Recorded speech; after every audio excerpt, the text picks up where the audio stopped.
1 ராஜாக்களின் புத்தகம் 19ஆம் அதிகாரம் 15-16 வாசி. அப்பொழுது கர்த்தர் அவனை பார்த்து, நீ தமஸ்குவின் வழியாய் வனாந்தரத்திற்கு திரும்பி போய் ஆசகேலை சீரியாவின் மேல் ராஜாவாக அபிஷேகம் பண்ணி, பின்பு நிம்சியின் குமாரனாகிய யெகூவை இஸ்ரவேலின் மேல் ராஜாவாக அபிஷேகம் பண்ணி, ஆபேல் மேகொலா ஊரானான சாப்பாத்தின் குமாரனாகிய எலிசாவை உன் ஸ்தானத்திலே தீர்க்கதரிசியாக அபிஷேகம் பண்ணு. நல்லா கவனிங்க. இந்த சூரச் செடிக்கு முன்னாடி இருக்கிற வரைக்கும் எலியாவுடையதான காரியம் என்னன்னு கேட்டால், அற்புதம் செய்கிறது, அக்கினி இறக்கிறது, தேசத்தில் ஒரு எழுப்புதல், இதெல்லாம் நடந்துக்கிட்டே இருந்துச்சு. பயங்கர மிராக்கிள், பெருசு, இது நடந்துக்கிட்டே இருந்துச்சு. ஆனால் இப்போ சூரச் செடிக்கு அப்புறம் நீ எழுந்திருந்து போஜனம் பண்ணுன்னு சொன்ன உடனே கர்த்தர் சொல்கிற வார்த்தை என்ன தெரியுமா? இனி அக்கினி இறங்கும், அதெல்லாம் கிடையாது. இனி நீ அடுத்த ஜென்ரேஷனை உருவாக்குறவனாய் மாறிடுவேன். உன்னை கொண்டு கர்த்தர் என்ன செய்ய போறாரு? இன்னொரு தலைமுறையை உருவாக்க போகிறாரு. உன் அபிஷேகத்தை 2 மடங்கா கொடுக்க வேண்டிய இடத்துக்கு நீ வந்துடுவேன். நல்ல கவனிங்க. ஊழியம் நம்ம பண்ணுவது ஒரு பார்ட், அடுத்த தலைமுறையை உருவாக்குவது அதே ஊழியத்தில் 2வது பார்ட். அன்றைக்கி உட்காந்து தம்பிகளோட பேசிகிட்டு இருந்தேன். அப்போ நல்லா கவனிச்சிங்கன்னா, கர்த்தர் பவுலை வெளியே விட்டா மினிஸ்ட்ரி, அவர் அடித்தாலும் உதைச்சாலும் ஊழியம் பண்ணிடுவார். அந்த அன்னைக்கு அந்த ஊரில் ஒரு பட்டணத்தில் ஒரு கூட்டம் விசுவாசிக்கும், என்ன பண்ணுறது தெரியாது. வெளியே விட்டோம்னா, பவுலை தூக்கி உள்ளே வச்சோம்னா அடுத்த ஜென்ரேஷனுக்கு மினிஸ்ட்ரி எழுதிடுவார், நிருபங்கள் எழுத ஆரம்பிச்சிருவார். உள்ளே வச்சாலும் மினிஸ்ட்ரி, வெளியே விட்டாலும் மினிஸ்ட்ரி. வெளியே விட்டா இந்த ஜென்ரேஷனுக்கு மினிஸ்ட்ரி, உள்ளே வச்சா அடுத்த ஜென்ரேஷனுக்கு மினிஸ்ட்ரி. அப்போ உங்களை என்னையும் கர்த்தர் 2 காரியங்களோட தான் கொண்டாந்து இருக்கிறார். ஒன்று சூரச் செடிக்கு முன்னாடி, இது நம்ம இப்போ பண்ணுற ஊழியம். இதில் நம்ம எதிர்பார்க்குறோம் அக்கினி இறங்கணும், அதை பண்ணணும், நல்லா பெர்ஃபார்ம் பண்ணணும், கர்த்தருக்காக ஏதாவது சாதிக்கணும், வைராக்கியம், இதெல்லாம் நல்லது. கர்த்தர் இல்லைன்னே சொல்கிறாரு.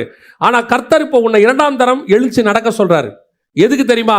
நீ வெறும் பெர்ஃபார்ம் பண்ணுறவன் அல்ல, கர்த்தருக்காக வெறும் அக்கினி இறக்குறவன் அல்ல, மழையை வருவிக்கிறவன் அல்ல, மாவு எண்ணெயை கொடுக்கிறவன் அல்ல. உன்னை கொண்டு இன்னொரு தலைமுறையை கர்த்தர் உருவாக்க விரும்புகிறார். இன்னைக்கு நீ பண்ற ஊழியம் இங்க போயிடும், ஆனா நீ பண்ண போற ஊழியம் இருக்குல்ல, கர்த்தர் வர வரைக்கும் இருக்கும். இப்ப யோசிச்சு பாருங்களேன். இப்ப பவுல் போய் பல பட்டணங்களுக்கு ஊழியம் பண்ணாரு. அந்த பட்டணத்துல இன்னைக்கு கிறிஸ்தவமே இல்லை, அந்த பட்டணத்துல கிறிஸ்தவமே இல்லை, போயிருச்சு. அந்த இடத்துலலாம் இப்போ வேற மதங்கள் வந்துருச்சு, வேற நாடு பிடிச்சிட்டாங்க, பல இடங்கள்ல கிறிஸ்தவமே கூட இல்லை. ஆனா பவுல் எழுதின நிருபம் இருக்குல்ல, இன்னை வரைக்கும் ஊழியம் பண்ணிக்கிட்டு இருக்குது. 2000 வருஷமா ஊழியம் பண்ணுது. அவர் பண்ண இடங்கள் கூட அந்த மினிஸ்ட்ரி அன்னைக்கு எஃபெக்டிவ், அதுக்கப்புறம் இல்லாம போயிருக்க வாய்ப்பு இருக்கு. ஆனா அவர் எழுதின மினிஸ்ட்ரி இருக்குல்ல, அடுத்த ஜெனரேஷன் மினிஸ்ட்ரி, இது கர்த்தர் வருமளவும் வானமும் பூமியும் ஒளிந்து போனாலும் கர்த்தருடைய வார்த்தை ஒரு நாளும் ஒளிந்து போகாது. இதுதான் செகண்ட் மினிஸ்ட்ரி நம்ம பண்ண வேண்டியது. அடுத்த தலைமுறையை கான்சென்ட்ரேட் பண்ணணும். அது நீங்க குடும்பமாக இருந்தா உங்க பிள்ளைகள், ஒருவேளை ஊழியத்தில் இருந்தா அடுத்த ஜெனரேஷன். உங்க பிள்ளைகளை அடுத்து கர்த்தருக்குள்ள என்ன பண்ண போறோம்? சிலருக்குலாம் பிள்ளைகளை டாக்டர் ஆக்கணும், இன்ஜினியர் ஆக்கணும் இருக்கு, கர்த்தருக்குள்ள என்ன ஆக்கணும்னு தெரியல. இப்போ 2026 ஒரு தீர்மானம் பண்ணுங்க. உங்க பிள்ளைகள் நீங்கள் எவ்வளவு படிக்க வச்சாலோ, எவ்வளவு ஞானம் இருக்குதோ அதுக்கேற்ற மாதிரி படிச்சிருவாங்க. ஆனா உங்களால உங்க பிள்ளைகளுக்கு கொடுக்க முடியாது என்ன தெரியுமா? பரலோகத்தினுடைய ஞானம். அது கர்த்தர் கொடுக்கணும். அதுக்கு இனிஷியேட்டிவ் நீங்க தான் எடுக்கணும், நீங்க தான் ஏஞ்சி நடக்கணும். இன்னைக்கு உங்க பிள்ளைகளை அடுத்த தலைமுறைகளை கொண்டாடணும், உருவாக்கணும். அது உங்க மேல் விழுந்த கடமை. நீங்க எல்லாம் கவனிச்சு பாருங்க.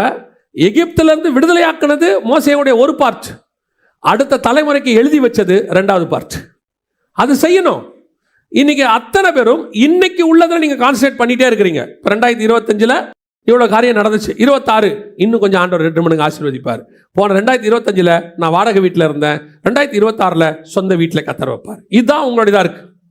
2025 இப்படி பண்ணாரு, 2026 ஒரு வேலையில உயர்வு, 2025 இவ்வளவு சம்பளம் கத்தர் இன்னும் கொஞ்சம் உயர்த்தி தருவாரு. இது எல்லாமே கூட இதோட முடிஞ்சிடும் வச்சுக்கோங்களேன். ஆனா அடுத்து ஒன்று இருக்கு, நெக்ஸ்ட் ஜெனரேஷன். அதுக்கு நம்ம என்ன செய்ய போறோம்? Ministry is very important. அடுத்த தலைமுறைக்கான ஊழியர்கள் இங்க அவசியப்படுகிறது. நாம போயிடலாம், ஆனா நம்ம பண்ண ஊழியம் இங்க இருக்கணும். நம்ம பேர் கூட போயிடும், ஆனா நம்ம பண்ண ஊழியத்தின் காரியம் இங்க நடக்கும். நம்ம பேர் போகட்டும், இல்லாம கூட போகட்டும், ஆனா போட்டு வச்சு போன விதை ஒரு மரமா முளைச்சிருச்சுன்னா அதுக்கு பின்னாடி வர ஜெனரேஷன் அதுல உட்காந்து அவன் கனிகளை சாப்பிடும் போது நம்ம பேர் இருக்காது. ஆனா ஒண்ணுமே சொல்லுவான், யாரோ ஒரு புண்ணியவன் போட்டு போனா இன்னைக்கு இவ்வளவு பேருக்கு நிழல் கொடுக்குது. அதுதான் கர்த்தருடைய ஊழியம். யோசிச்சு பாருங்க, இந்த பைபிள் நம்ம கைக்கு வரத்துக்கு யார் யாரெல்லாம் எவ்வளோ கஷ்டப்பட்டாங்க. ஹிஸ்ட்ரி ஒரு சிலருக்கு தெரியும், ஒரு சிலருக்கு தெரியாது. ஆனால் இன்னைக்கு நம்ம கையில் இது இருக்கு. கோடி கணக்கானவங்களை காப்பாற்றிக்கிட்டு இருக்கு. இது ஒரு ஊழியம். யாரோ பண்ண ஊழியம் இன்னைக்கு நமக்கு ஆசீர்வாதமா இருக்கு. இன்னைக்கு நம்ம இந்த குறைவான வட்டத்தை விட்டு கொஞ்சம் வெளியே வாங்க, சூரச்செடியை விட்டு வெளியே வாங்க. நாம இங்க என்ன பண்ண போறோம்? நம்ம ஊழியம் என்ன ஏன் செய்ய போறோம்? அதெல்லாம் பரலோகம் நல்லா பார்த்துக்கோ. ஏன்னா நீங்களும் நானும் இன்னைக்கு ஊழியத்துக்காக அழைக்கப்பட்டவங்க இல்ல, இன்னைக்கு அபிஷேகத்தோட அழைக்கப்பட்டவங்க இல்ல, தாயின் கருவிலையே செலக்ட் பண்ணப்பட்டவங்க. நம்ம வேலையை நம்ம சின்சியரா செஞ்சோம்னா நம்ம செய்ய வேண்டியதை ஆண்டவர் செஞ்சிருவாரு. ஆனா இருக்க வேண்டிய பேர்டன் என்ன தெரியுமா? நான் செகண்ட் பார்ட் ஆரம்பிக்க போகிறேன், 2.0 அப்படிம்பாங்க இப்பெல்லாம். அந்த 2.0 ஆரம்பிக்க போறேன். 2ஆம் தரம் எழுப்பி நான் இனி ஓட போகிறேன், பிரயாணப்பட போகிறேன். என் பிரயாணம் வெகு தூரம். எங்க வரைக்கும்? பரலோகம் வரைக்கும் என் பிரயாணம் இருக்கிறது. என்னோட ஊழியம் அங்க வரைக்கும் இருக்கு. உன்னதங்களில் உள்ள துரைத்தனங்கள் வரைக்கும் நாங்க போக போறோம். இந்த தாட்டோட நீங்க ஓட ஆரம்பிச்சிட்டீங்கன்னா, உங்களுக்கு ஒரு காரியத்தை சொல்லி நான் முடிக்கிறேன். எந்த ஏசபேலும் உங்க தலையை வாங்க முடியாது, யாரும் உங்களை கீழே தள்ள முடியாது. உன் உயிரை வாங்கன்னு அவங்க சொன்னாங்கல்ல, சொன்னவங்க சாவாங்களே ஒழிய, சொன்ன எலிசா யாரை பார்த்து சொன்னாங்களோ அந்த எலியா சாகவே இல்லை. அவன் மேகத்தில் ஏறி மேலே போய்விட்டான், சுழல் காற்றில் ஏறி மேலே போயிட்டான். அல்லேலூயா. இதுதான் கர்த்தர் நமக்கு பண்ற வாக்குத்தத்தம். உங்களை சுத்தி இருக்கிறவங்க யார் வேணா என்ன வேணா சொல்லட்டும், நீ உன் பிரயாணத்துல ஓடிக்கிட்டே இரு. உன் பேர்டன் முழுக்க அடுத்த ஜெனரேஷனை பத்தி இருக்கட்டும். இப்போ செய்யணும், இப்போ இருக்க ஊழியத்தையும் கரெக்டா செய்யணும். அடுத்த ஜெனரேஷனை பத்தின பேர்டன் வந்துகிட்டே இருக்கணும். என்ன பண்ணுவோம்? கர்த்தருக்காக ஜீவனை கொடுக்கணும்னு வந்துட்டோம். நீங்களும் நானும் எவ்வளவு தூரம் ஒரு விஷனோட இருக்கணும். அந்த விஷனரி இஸ் வெரி இம்பார்ட்டன்ட். போகும்பொழுது ஒரு மரம் கிளை விட்டு கனி விட்டுட்டு தான் போகணும். அப்பதான் அந்த மரத்துக்கு மரியாதை. கிளை விடாத மரத்துக்கு மரியாதை கிடையவே கிடையாது. அது எங்கேயோ காட்டுக்குள்ள வளர்ந்து கிடக்கும். எல்லாரும் சொல்லுவாங்க, பெரிய மரம், உயர மரம் எல்லாம் சொல்லுவாங்க. ஆனா கிளை விட்டு கனி விட்டுட்டு போற மரத்துக்கு தான் எப்பவுமே மரியாதை ஜாஸ்தி. நீங்கள் போகும்போது சுத்தி நின்று சொந்தக்காரங்க 10 பேர் அழுகிறத விட 4 ஊழியக்காரன் அழுதானா அது பெரிய ஆசீர்வாதம். நான் அப்படிதான் நினைப்பேன். நம்ம போகும்பொழுது வருகை தாமதிச்சா போகும்போது சுத்தி 10 சொந்தக்காரங்களும் ஐயோ போயிட்டேன்றதை விட 4 ஊழியக்கார எங்களை உருவாக்குனாரு, எங்களுடைய மென்டர் ஒருத்தர் போறாருன்றால அதான் இருக்கிறதுலே பெரிய ஆசீர்வாதம். அல்லேலூயா. நம்முடைய 2.0 2வது, நீங்கள் இனி எழுந்து பிரயாணம் பண்ணு. நீ போக வேண்டிய தூரம், சுத்தி இருக்கிறதெல்லாம் உதறி தள்ளிட்டு போயிட்டே இருங்க. எவன் பேசுறான், அவன் பேசுறான், இது நடக்குது, அது நடக்குது. யார் இருந்தா யார் போனா என்ன? நம்முடைய ஓட்டம் வேற. நாம வேறக்கு அழைக்கப்பட்டவர்கள், கர்த்தரால் முன்குறிக்கப்பட்டவர்கள். 2026 கர்த்தர் நம்முடைய ஓட்டத்தை ஜெயமாய் மாற்ற போகிறார். அல்லேலூயா. நாம் ஜெபிக்க போகிறோம். எழுந்திருக்கலாமா நம்ம தேவ சமூகத்துல? ஆண்டவர் கொடுக்கிறதான வாக்குத்தத்தம். படுக்காத, எழுந்து நட. நீ பண்ண வேண்டிய பிரயாணம் வெகு தூரம். சோர்ந்து போகாதீங்க, உடஞ்சு போகாதீங்க. பழைய காரியங்களை நினைச்சு, ஃபெயிலியர்ஸை நினைச்சு யோசிக்காதீங்க. அது முன்னானவைகள், அது போச்சு, பாஸ்ட் டென்ஸ். அது இறந்த காலம். Just forget about it. அது விட்டுருங்க, அது விடுங்க. அது கர்த்தர் உனக்கு முன்னாடி வேறொன்று வச்சிருக்கிறார். உனக்கு பின்னாடி ஏசபேல், உனக்கு பின்னாடி ஆகாப், இதெல்லாம் உன் பின்னாடி இருந்து உன்னை துரத்துச்சு. ஆனா உனக்கு முன்னாடி எலிசா, அடுத்த ஜெனரேஷன். உனக்கு முன்னாடி கர்த்தர் மேகத்தை வச்சிருக்காரு, சுழல் காற்று, அக்கினி ரதம். உனக்கு முன்னாடி வச்சிருக்கிறது பெருசு, ஸ்பிரிச்சுவல் வேற. நீ சும்மா இவங்களோட உட்காந்து ஓடிக்கிட்டு இருக்காத, ஆகாப்போட ஏசபேலோட ஓடிக்கிட்டு இருக்காத. இந்த இன்டர்னல் பாலிடிக்ஸோட ஓடாத. எங்க அக்கா பேசினா, என் தம்பி பேசினா, எங்க கூட இருக்க சக ஊழியர் பேசினாரு, எவன் பேசினாலும் தூக்கி சவுளை போல, காது கேளாதவன போல தூக்கி போட்டு போயிட்டே இரு. கூட வேலை பார்க்குறவன் அதை சொன்னா, நீ அவங்களுக்கு ஈக்குவலானவனே கிடையாது. முதல்ல அது தெரியணும் உனக்கு. நீ எலியா, கர்த்தரால் அபிஷேகம் பண்ணப்பட்டவன், கர்த்தருக்கு முன்பாக நிற்கிறவன். உங்ககிட்ட பலகீனம் இருக்கட்டும், அது உனக்கும் கர்த்தருக்கும். ஆனா உனக்கு முன்னாடி கர்த்தர் வச்சிருக்கிற அபிஷேகம் வேற. நீ ராஜாக்களையும் ஆசாரியர்களையும் அபிஷேகம் பண்ணப்பட வேண்டியவன். உன் மேல கர்த்தர் கொடுத்திருக்கிற அபிருதமான அபிஷேகம் வேறு. சில உபதியாக்கள் உன்னை கெடுக்க பார்ப்பாங்க, சில ஏசபேல்கள் பயமுறுத்த பார்ப்பாங்க, சில சாரிபாத் விதவியின் வீடு உன் அத்தாரிட்டியை குறைக்க பார்க்கும். கர்த்தருக்கு முன்பாக நிற்கிற நான் இதை விடவே கூடாது. I am standing in front of the God. கர்த்தர் உன்னை கொண்டு சொல்லுகிறார், நட, உன் கூட நான் நடக்கிறேன், உன் கூடவே நான் வருகிறேன். முன்பாக போய் கோணநாளவைகளை செவ்வையாக்குகிறேன், கதவுகளை உடைக்கிறேன், தாப்பால்களை முறிக்கிறேன், உனக்கு திறந்த வாசலை நான் வைக்கிறேன். நீ நடக்க மட்டும் செய், முன்னாடி இருக்கிறதெல்லாம் நான் பார்த்துக்கிறேன்னு கர்த்தர் சொல்றாரு.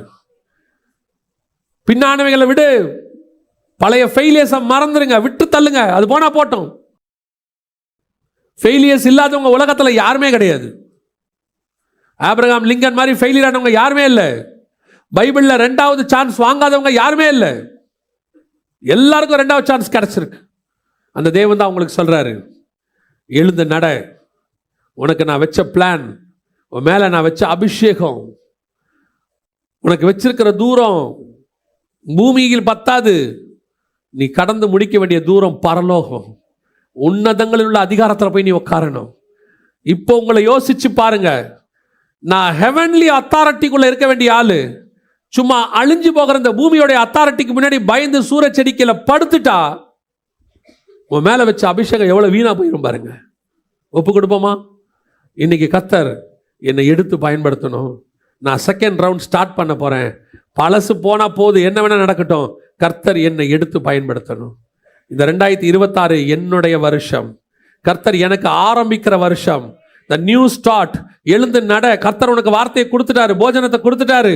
நீ எழுந்து நடக்க வேண்டியது மட்டும்தான் பாக்கி. நீ போக போக போக போக கர்த்தர் எல்லாத்தையும் ஆயத்தம் பண்ணி கொண்டுட்டே இருப்பாரு. நீ எதை பத்தி கவலைப்பட வேண்டியதே இருக்காது. ஒரு நாள் ஒரு மேகம் வரும், ஒரு சுழல் காற்று வரும், உன்னை கொண்டு போய் கர்த்தர் பரலோகத்தில் சேர்த்துருவார். ஒப்பு கொடுப்போமா? அப்படி ஜெபிக்கிறவங்களா கரங்களை ஆண்டவருக்கு நேராக உயர்த்தி, ஆண்டவரே உம்முடைய கரத்தில் என்னை தாழ்த்துகிறேன், ஆண்டவரே உம்முடைய கரத்தில் என்னை தாழ்த்துகிறேன், என்னுடைய செகண்ட் பார்ட்டை ஸ்டார்ட் பண்ணிடுங்க ஆண்டவரே. ஆண்டவரே, நான் இனி இவங்களோட உழந்துகிட்டு இருக்க மாட்டேன். இந்த பள்ளிப்படத்துக்கிட்ட உட்காந்து சண்டை போட்டுக்கிட்டு இருக்க மாட்டேன். இந்த பள்ளிப்படத்தில் உட்காந்து ஆடு மாடுகள் சத்தத்தோட என் சத்தத்தை வைக்க மாட்டேன். நான் கிராஸ் பண்ணி மகா பரிசுத்த ஸ்தலத்துக்குள்ள வருகிறேன் ஆண்டவரே. நான் கீழே இஸ்ரவேல் ஜனங்களோட உட்காந்துக்கிட்டு அங்க இருக்கிற கண்ணுக்குட்டியோடையும் அங்க இருக்கிற ஆராதனைகள்லையும் நான் பங்கு பெறல ஆண்டவரே. நான் மலைக்கு மேல வருகிறேன் ஆண்டவரே. உங்க சத்தத்தை கேட்கிறவனாய் மாறுகிறேன். ஒப்பு கொடுப்போமா தேவ சமூகத்துல? நல்ல தகப்பனே, சர்வ வல்லமை உள்ள ஆண்டவரே, தேவனாகிய கர்த்தர் கொடுத்திருக்கிற இந்த ஆகாரத்துக்காய் ஸ்தோத்திரம், இந்த பரலோகத்தின் மன்னாவுக்காக ஸ்தோத்திரம். ஆண்டவரே, நீர் உம்முடைய தூதை அனுப்பினபடினால் நன்றி.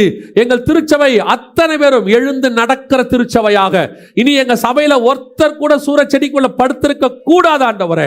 அத்தனை பேரும் நடக்கணும். எங்க சபை நடக்கிற சபை, எங்க சபை கர்த்தருக்காக ஓடுகிற சபை, எங்க சபை கர்த்தரை சந்திக்கிற சபை, சுழல் காற்றிலே ஒரு நாள் ஏறி வருகிற சபை. இனி ஏசபேல்களுக்கும் ஆண்டவரே ஆகாபுக்கும் நாங்கள் பயப்பட போகிறதில்லை. அவைகளை உதறி தள்ளிவிட்டு ஓட போகிறோம். எங்களை சுத்தி என்ன காரியங்கள் கேட்டாலும் காது கேளாதவர்களை போல உதறி தள்ளிவிட்டு கர்த்தருக்காக வைராக்கியம் உள்ள சாட்சிகளை நாங்கள் ஓட போகிறோம். ஒப்பு கொடுப்போம் தேவ சமூகத்துல. ஆண்டவரே, ஒப்பு கொடுத்து ஜெபம் பண்ணுங்க பாப்பா. ஆண்டவரே, என்னை தருகிறேன் ஆண்டவரே, என்னை எடுத்து பயன்படுத்துங்கப்பா. ஒப்பு கொடுப்போமா? நல்ல தகப்பனே, சர்வ வல்லமையுள்ள ஆண்டவரே, கிருபையுள்ள கரத்துல தாழ்த்துகிறோம். இந்த வசனம் அவர்கள் வாழ்க்கை முழுவதும் பேசுவதாக, அவர்கள் வாழ்க்கை முழுவதும் ஓடுவதற்கு இந்த வசனம் உபயோகமாக இருப்பதாக. நாங்கள் இனி சோர்ந்து போகாதபடி, எந்த சூரச்செடிக்கு கீழே படுக்காதபடி, ஆண்டவரே, நாங்கள் ராஜாக்களை ஆசாரியர்களை அபிஷேகம் பண்ணுவதை மாற கிருபை பாராட்டும். அந்த தரிசனம் எங்களுக்குள்ளே வரட்டும், அந்த அத்தாரிட்டி எங்களுக்குள்ளே வரட்டும். எங்களை விசுவாசத்தை துவக்கிறவரும் முடிக்கிறவரும் நீங்க தான்ப்பா. எங்களுக்குள்ள அதை துவக்கும்படி நாங்கள் செபிக்கிறோம். ஆசீர்வதியும் திருச்சபையை கர்த்தர் பொறுப்பெடுத்துக் கொள்ளும். எங்கள் ஆண்டவர் இயேசு கிறிஸ்துவின் நாமத்தில் பிதா.